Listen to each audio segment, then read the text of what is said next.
নমস্কার, আপনারা দেখছেন সংবাদ শিরোনাম। এক নজরে সন্ধ্যার আপডেট। বাঁকুড়া জেলার বিষ্ণুপুর পৌরসভার উচ্চ মাধ্যমিক পরীক্ষার্থী সৌমেন ঘোষ মঙ্গলবার দুপুর থেকে নিখোঁজ থাকার পর রাতে তার মৃতদেহ উদ্ধার হয় বিষ্ণুপুর লালবাঁধের চলে। জানা যায়, উচ্চ মাধ্যমিক পরীক্ষা দেওয়ার পর বাড়ি ফিরেছিল দুপুরবেলা। তারপর 3টে নাগাদ বাড়ি থেকে জেরক্সের নাম করে বেরিয়ে যায় সে। দীর্ঘ সময় পেরিয়ে যাওয়ার পরও সে বাড়ি ফেরেনি। তার পরিবারের লোকজন খোঁজাখুঁজি করার পর অসহায় অবস্থায় বিষ্ণুপুর থানায় দ্বারস্থ হয়। তারপর পুলিশ মৃতদেহটি উদ্ধার করে লালবাঁধের জল থেকে। 12 সায়েন্সে পড়তো, কেমিস্ট্রি পরীক্ষা ছিল। বাড়িতে এসেছিল, মোটামুটি পরীক্ষা দিয়ে এসে তারপর মায়ের কাছে বলেছে ভালোই হয়েছে পরীক্ষা। 3:15 নাগাদ মোটামুটি বেরিয়েছিল। বললো ম্যাথ পরীক্ষা আছে, একটা জেরক্স করাতে যেতে হবে। ও মা বললো যে না, যাওয়ার দরকার নেই। ওর মায়ের সাথে কথা হলো আর কি, আমার বলছে যাওয়ার দরকার নেই, তো বাবা করিয়ে আনবে, তুই আর যাস না। বলছে না মা, আমাকেই যেতে হবে। এরকম পড়াশোনা ভীষণ ভালো পড়াশোনা। হাকিমপুর গ্রাম পঞ্চায়েতের বিথারি সীমান্ত দিয়ে রূপোর গয়না পাচারের সময় গ্রেপ্তার এক যুবক।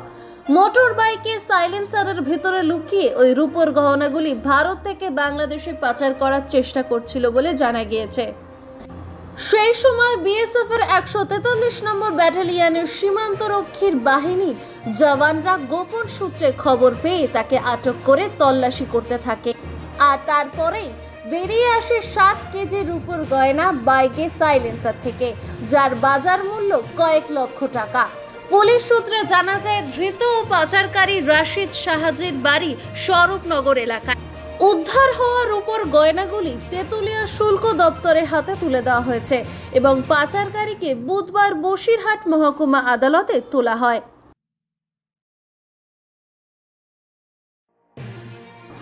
সংখ্যাটা 1-2 নয়, প্রায় 40 ছাড়িয়ে যাবে। বলছি হাতির কথা। মঙ্গলবার রাত্রি নামতেই একের পর এক হাতির দল ঢুকতে থাকে ঝাড়গ্রাম জেলার সাকরাইলের টিয়াকাটের ধানঘড়ি এলাকায়। প্রায় 1 ঘন্টার ব্যবধানে পরপর 3টি হাতির দলের আগমনে দিশেহারা হয়ে পড়েন এলাকার বাসিন্দা থেকে শুরু করে চাষিরাও। অনুমান করা যায় 3টি দলের সব মিলিয়ে প্রায় 40টির কাছাকাছি হাতি রয়েছে। আতঙ্কিত হয়ে পড়েন এলাকার মানুষজনও। জমির আল বেরিয়ে এগোচ্ছে একের পর এক হাতির দল।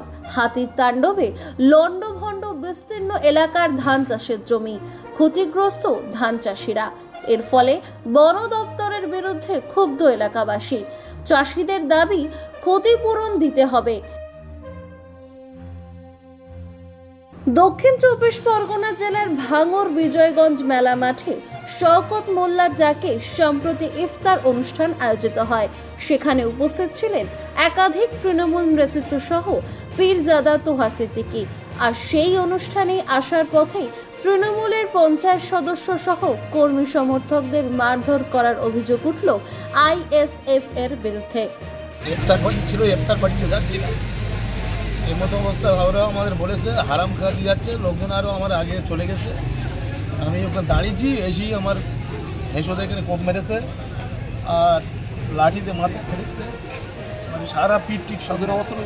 কারা মারধর করেছে? কারা চৌকি লাঠি দিয়ে বুঝতে মেরে ফেলেছে। কারা মারধর করেছে? কারা? আইএসএফের লোক। মানে কেন মারধর করলো? কেন? বাকিতে বিরিয়ানি না দেওয়াতে ব্যবসায়ীকে মেরে মাথা ফাটিয়ে দেওয়ার অভিযোগ এক যুবকের বিরুদ্ধে। ঘটনাটি ঘটেছে নিউ টাউন সাপুজি এলাকায়।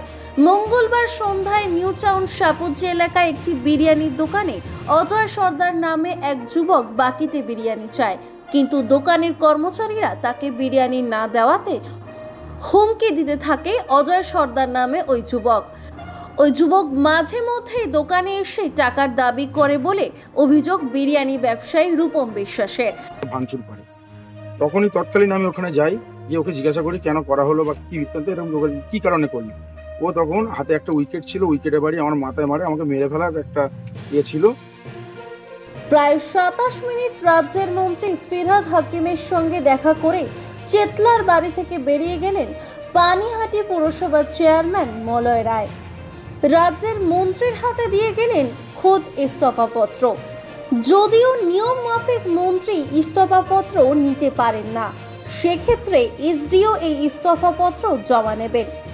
খোদ মন্ত্রী নিজে মলয় রায়কে নিয়ে বেরিয়ে আসেন বাড়ি থেকে, এরপর গাড়িতে তুলে দেন। দল ভাবছে যে পানিহাটি পৌরসভা অন্যভাবে চালাবেন, তাই ওনাকে রেজিগনেশন দিতে বলা হয়েছে।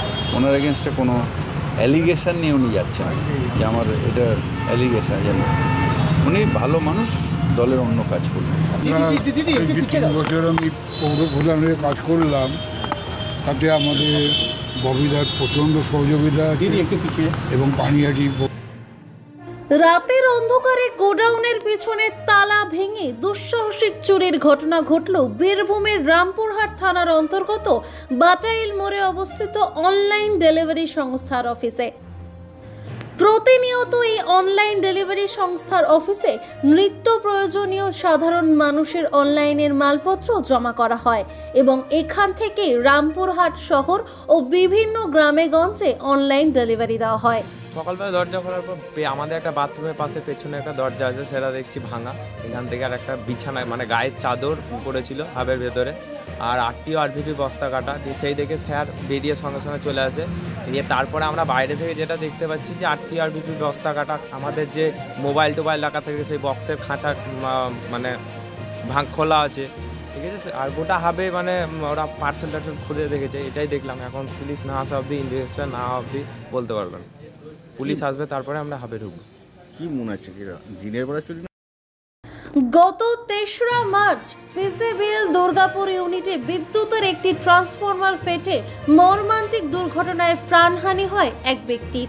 জানা যায় দুর্গাপুরের কালীপুরের বাসিন্দা, যার বয়স 49, নাম সাধন বাউরি। একই সাথে জখম হন আরও 2 শ্রমিক। এর পরবর্তীতে আইএনটিটিইউসির পক্ষ থেকে ঘটনা সম্পর্কে আলোচনা হয় এবং সেই দিন আশ্বস্ত করা হয় পরিবারকে ক্ষতিপূরণ দেওয়া হবে। আইএনটিটিইউসি জেলা সভাপতি অভিজিৎ ঘটকের দেওয়া কথা অনুযায়ী 11ই মার্চ মঙ্গলবার মৃতকর্মী সাধন বাউরির পরিবারের হাতে এককালীন কিছু টাকা ও তার ছেলের চাকরির ব্যবস্থা করিয়ে দেন। আজকে তারা মেনে নিয়েছেন এবং আমাদের দাবি অনুযায়ী আজকে তার ছেলের হাতে, যার নাম রাজ বাউরি, তার হাতে আমরা একটি নিয়োগপত্র, যেটা ম্যানেজমেন্ট দিয়েছেন, সেই নিয়োগপত্রটা তুলে দিচ্ছি।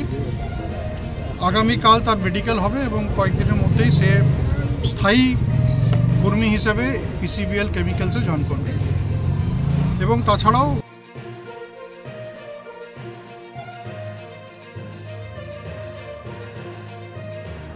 বুধবার 6 নম্বর জাতীয় সড়কের লোধাশুলি থেকে চন্দ্রে যাওয়ার পথে ট্রাকের সাথে বাইকের মুখোমুখি সংঘর্ষ হয়। ঘটনাস্থলে বাইক আরোহীর মৃত্যু হয়। খবর পেয়ে মানিকপাড়া ফাঁড়ির পুলিশ মৃতদেহ উদ্ধার করে ঝাড়গ্রাম মেডিকেল কলেজ হাসপাতালে ময়না তদন্তের জন্য নিয়ে আসে বলে জানা গিয়েছে। পুরো ঘটনা তদন্ত করছে পুলিশ।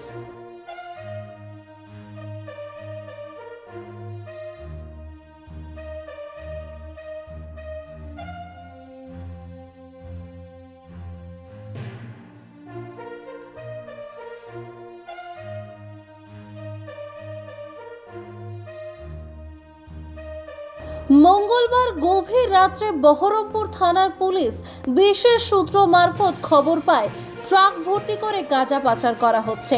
খবরের ভিত্তিতে 34 নম্বর জাতীয় সড়কের বলরামপুর বাইপাসের তল্লাশি চালিয়ে উদ্ধার করে প্রায় 91 কিলো গাঁজা।